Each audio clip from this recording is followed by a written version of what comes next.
자, 지금 문제가 뭐냐면 중국의 그 3차 전인대에서 그 시진핑이 임기 연장을 했잖아요. 자, 원래는 10년밖에 못 하는데 5년을 더 연장을 해가지고 세계가 난리가 났어요. 자, 뭐 어디서부터 난리가 났냐면 홍콩 증시가 한 6.3% 이번 주에 완전히 폭락을 했어요. 종합 항생지수가 6.3% 빠졌다는 얘기는 엄청나게 빠진 거예요. 자, 그게 20년 전에 종합지수라는 거예요. 그러니까 홍콩은 20년 전으로 돌아간 거야. 2000년도 초반으로 돌아간 거야.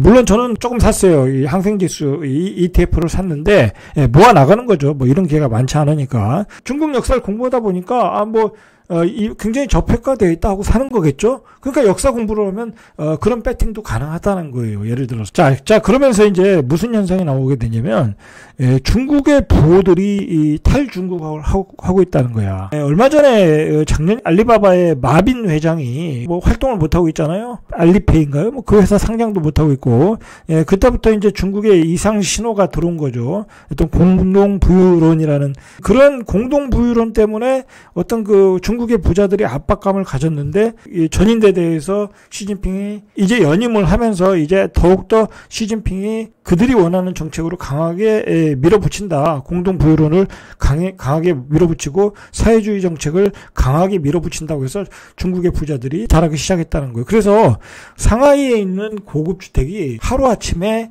40%가 폭락했다라는 거예요. 그러니까 그 사람들은 그냥 옛날에 산 가격에 던지고 나가는 거예요. 빨리 돈을 빼자.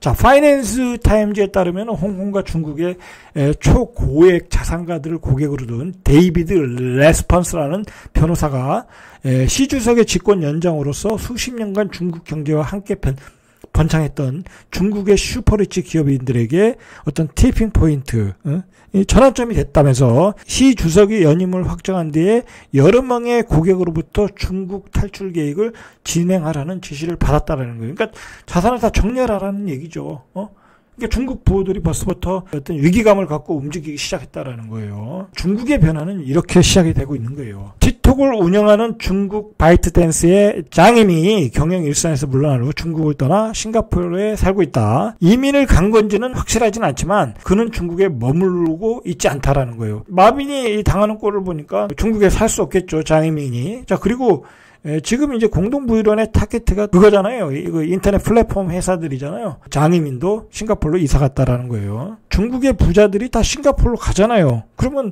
이 투자자 입장에는 또 어떻게 생각하냐면, 싱가포르의 고가주택들이 올라가겠네. 그렇게 생각이 되겠죠. 돈 있는 투자자들은 싱가포르에 또 고가주택을 사러 가면 되는 거예요. 자, 중국의 사무실을 들고 있는 싱가포르 대형 로펌 파트너 변호사도 지난 수개월 동안의 가문의 자산을 관리한 패밀리 오피스를 싱가포르에 설립하는 방안을 문의하거나 지시하는 요청이 쇄도하고 있다는 거예요.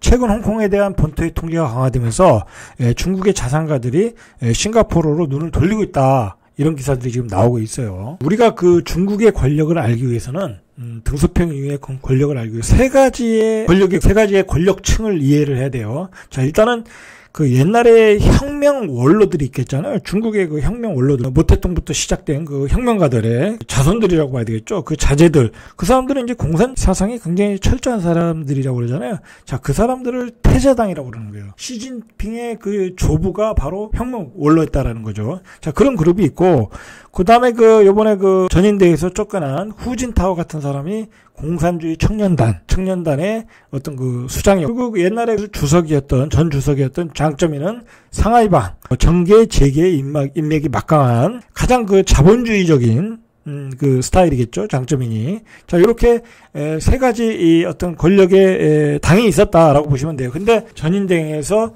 결국은 이제 모든 그 권력층을 상무위원, 그다음에 권력을 어떤 태자당 다 자리를 차지했다. 태자당의 멤버들이 다 자리를 차지하면서 천하통일을 했다. 일단 그렇게 보시면 돼요. 그게 20차 전국인민대표회의였다라는 거예요.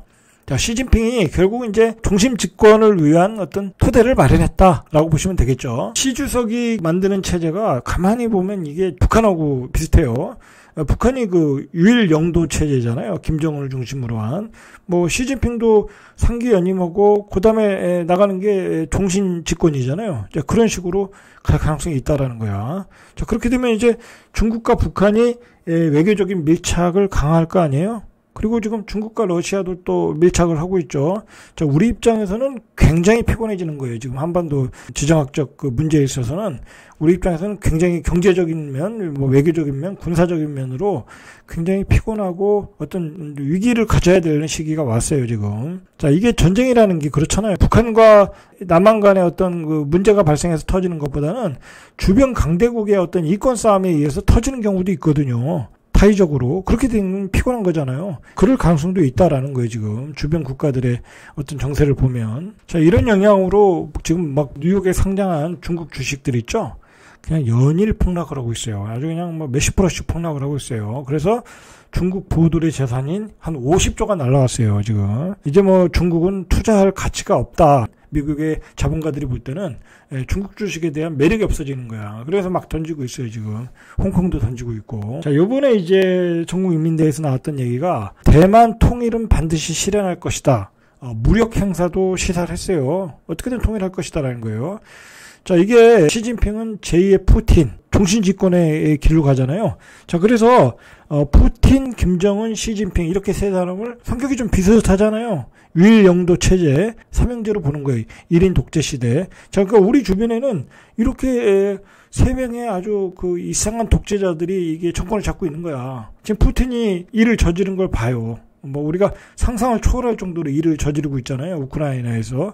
그러면 이건 알 수가 없단 말이야. 어떻게 될지 알 수가 없단 말이야. 그러니까 우리는 주변에 이렇게 폭탄을 많이 들고 있는 거예요. 자, 그래 어쨌든 미국 입장에서는 군사적 우위를 가지려고 하면 이제 치포 동맹으로 중국에 대응을 해야 된다라고 이제 전면전을 내세웠고, 그 치포 동맹에 미국, 한국, 대만, 일본 이렇게 네 가국이 치포 동맹이 되는 거고, 중국은 이제 러시아와 함께 자원으로 대응하겠다라는 거죠. 러시아, 중국, 이란, 사우디. 자, 이게 다 자원이 풍부한 나라잖아요. 그러니까 미국은 치포 동맹으로 대응하고 새로운 반대편에 있는 진영은 자원으로 대응하고, 이러한 구도로 지금 이게 세계의 역사와 경제는 흘러가고 있다라는 거예요. 이런 흐름을 알아야 우리가 경제 흐름을 알 수 있는 거예요. 그리고 우리가 어디다 뭐 주식시장에서 어떤 섹터에다 투자를 해야 될지 이게 보이는 거예요. 결국은 이런 걸 공부를 해야지 여러분들이 아주 고급스러운 투자자가 될 수 있는 거예요. 오늘은 여기까지 이상 절대값TV의 명품 PD 한 PD였습니다.